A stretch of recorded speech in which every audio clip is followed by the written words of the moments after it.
প্রতারকদের ফাঁদ এবারে Indian post, জালিয়াতির নতুন অবলম্বন ভারতীয় ডাক। ইন্ডিয়ান পোস্টের পাঠানো মেসেজ দেখে সাথে সাথেই লিঙ্কে ক্লিক করছেন? তবে সাবধান, আপনি নিজের সর্বনাশ বোধহয় নিজের হাতেই ডেকে আনলেন। আগে হ্যাঁ, ইন্ডিয়ান পোস্ট অফিসের নাম করে ঠিকানা আপডেটের মেসেজ, আর তারপরই আপনার ব্যক্তিগত সমস্ত ডেটা চুরি, মুহূর্তেই আপনার রক্ত জল করা সব টাকা লুট। ইতিমধ্যেই এই স্ক্যাম ছড়িয়ে পড়েছে গ্রাম থেকে শহর সর্বত্রই। অবস্থা বেগতিক দেখে পোস্ট অফিস স্ক্যাম অ্যালার্ট জারি করেছে কেন্দ্র। কিন্তু কি করে বুঝবেন কোনটা সঠিক আর কোন মেসেজটা ভুয়ো? কি করেই বা বাঁচবেন এই স্ক্যাম থেকে? কি করে প্রতারকদের হাত থেকে বাঁচিয়ে রাখবেন আপনার ব্যক্তিগত যাবতীয় তথ্য? এই সবটার উত্তরই থাকছে ভিডিওর শেষে। তাহলে শুরু থেকে শুরু করি। তাই জানতে থাকো, জানাতে থাকো। দিন যত গড়াচ্ছে ক্রমেই বেড়ে চলেছে অনলাইনে সাইবার জালিয়াতির সংখ্যা। আর এই সাইবার জালিয়াতি নিয়ে এখন চিন্তিত দেশের সরকারও, কারণ এবারের কেলেঙ্কারিতে প্রতারকদের হাতিয়ার ইন্ডিয়ান পোস্ট। কিন্তু কিভাবে হচ্ছে এই জালিয়াতি? প্রতারকরা প্রথমেই একটা মেসেজ পাঠাবে আপনার ফোনে। তাতে তারা ভারতীয় ডাক বিভাগের নাম করে দাবি করবে আপনার নামে একটা প্যাকেজ এসে পৌঁছেছে। এবারে সেটাকে নির্দিষ্ট ঠিকানায় পাঠানোর আগে একবার ঠিকানা আপডেট করে নিতে হবে, এবং সেটাও করতে হবে পরবর্তী 48 ঘন্টার মধ্যেই, অন্যথায় তা ফেরত চলে যেতে পারে। আর এই মেসেজে দেওয়া লিঙ্কে ক্লিক করে ঠিকানা আপডেট করতে হবে, এবং আপনি ঘরে বসেই সঙ্গে সঙ্গেই এই ঠিকানা আপডেট করে নিতে পারবেন। সেই ঠিকানা আপডেট করার পরবর্তী 24 ঘন্টার মধ্যে সেই প্যাকেজ নির্ধারিত ঠিকানায় আপনি পেয়েও যাবেন। হ্যাঁ, ঠিক এভাবেই আপনাকে আশ্বস্ত করবে প্রতারকরা। আর আপনি যদি ইন্ডিয়ান পোস্টের নাম দেখে নির্দ্বিধায় তাদের কথা মতোই কাজ করে যান, তবে লিঙ্কে ক্লিক করা মাত্রই আপনি আপনার বিপদ নিজেই ডেকে আনবেন। কারণ ওই মেসেজটা পুরোপুরি ভুয়ো, প্রতারকদের ফাঁদ।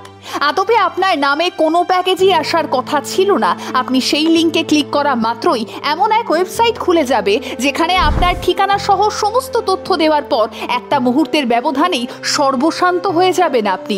আপনার ব্যাংক অ্যাকাউন্ট থেকে আপনার পরিশ্রম করে উপার্জন করা সমস্ত টাকা হাতিয়ে নেবে ওই প্রতারকরা। কিন্তু ঠিক কিভাবে বাঁচবেন এই প্রতারকদের ফাঁদ থেকে? এক, কোনো অজানা নম্বর থেকে আসা মেসেজ যাচাই না করে সহজেই বিশ্বাস করে নেবেন না, বিশেষত যেই মেসেজে আপৎকালীন বার্তা দেওয়া হচ্ছে। দুই, যদি কোনো সরকারি দপ্তর বা নামী বেসরকারি সংস্থার নামে মেসেজ পাঠানো হয়, তাহলে আগে সেখানকার ফোন নম্বরে ফোন করে সরাসরি যোগাযোগ করে দেখুন। তিন, কোনো সন্দেহভাজন টেক্সটের দেওয়া লিঙ্কে ক্লিক করবেন না। চার, এসএমএসে যদি কোনো ওয়েবসাইটে ক্লিক করতে বলা হয় আর যদি সেটা একান্তই প্রয়োজনীয় বলে আপনার মনে হয়, তাহলে আলাদা করে ম্যানুয়ালি সার্চ বক্সে সেটা টাইপ করে আগে যাচাই করে নিন। পাঁচ, আপাতত ইন্ডিয়ান পোস্টের নাম করে পাঠানো এই অ্যাড্রেস আপডেটের ভুয়ো মেসেজ এড়িয়ে চলুন। মনে রাখবেন, ইন্ডিয়ান পোস্ট কখনোই এই জাতীয় বার্তা পাঠায় না যাতে নিবন্ধগুলো সরবরাহ করার জন্যে ঠিকানা আপডেট করতে বলা হয়। তাই ভুল করেও কৌতূহল মেটাতে এই মেসেজে বলা কথা অনুযায়ী কাজ করবেন না। ইতিমধ্যেই এই প্রতারকদের হাতে নাতে ধরতে তদন্ত শুরু করেছে পুলিশ। এ ব্যাপারে বেশ কিছু গুরুত্বপূর্ণ তথ্যও এসেছে হাতে।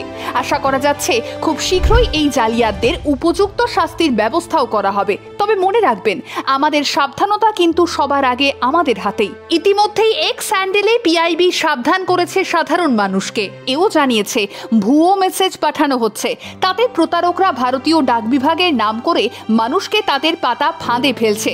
কিন্তু এটা একেবারেই ফেক মেসেজ। ভারতীয় ডাক বিভাগ এই ধরনের কোনো বার্তাই পাঠাচ্ছে না। এমন মেসেজ পেলে সেটা এড়িয়ে চলার পরামর্শ দিচ্ছে কেন্দ্র। সেই সঙ্গে এই সংক্রান্ত মেসেজে পাঠানো লিঙ্কে ক্লিক করতেও বারণ করা হচ্ছে বারংবার।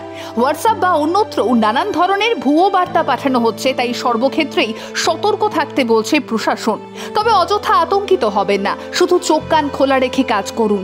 নিজে সাবধান থাকুন, আর কাছের মানুষদের সাবধান করতে এই ভিডিওটা শেয়ার করতে ভুলবেন না।